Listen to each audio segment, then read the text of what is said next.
While many homeowners are spending more time outdoors and looking for ways to care for their yard in an eco-friendly way, from making better plant choices to growing their own food and even adopting battery-powered technologies, there are so many changes consumers can make that are not only sustainable but can also lead to big savings. Well, Sarah Bendrick is here to tell us all about it. Hey, Sarah. Hey, thank you so much for having me. Our pleasure. Well, first of all, where do you start when selecting plants for your yard and garden? Sure, so there's a lot of things you can do when starting to plan your garden. And if you're looking to have a little more low maintenance and cost savings, I suggest leaning into native plants or climate-friendly plants. And these are basically plants that are adapted to the area that you live in, so they're going to be used to the weather patterns as well as the resources in your area. If you pick exotic plants or something that needs a lot of maintenance, you're going to have to put more resources, aka money, into those to maintain them to look well. So natives and climate appropriate are great to start with.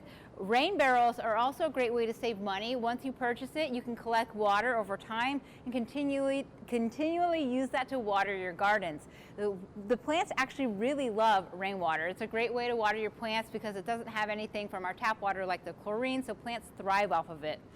Also, when looking to create a healthy garden and a healthy ecosystem, you want to bring in pollinators. So these are plants that are going to attract birds and butterflies and bees, and this is just good for the overall environment.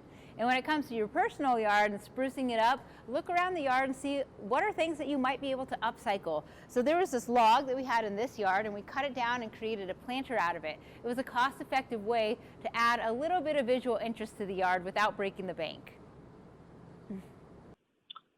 Well, with prices skyrocketing at the grocery store, how about growing your own produce?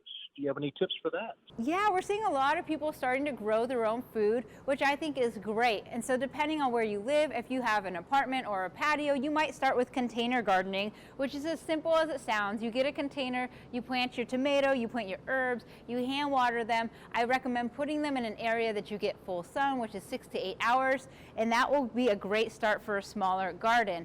And then if you want to create a garden bed, you can build one like this. I actually built a large scale one out of logs using a chainsaw and filled it up with a mixture of native soil and soil amendments. And this was a great way to save money as well, because if you're using soil from your backyard, you don't need to purchase any, and it actually brings in live biology into the garden, which is important. And then, of course, another cost-saving tip is start with seeds. It's the most cost-effective way that you can grow your food. But what about the tools for landscaping and gardening? There's so many new options. Do you have any advice in that arena?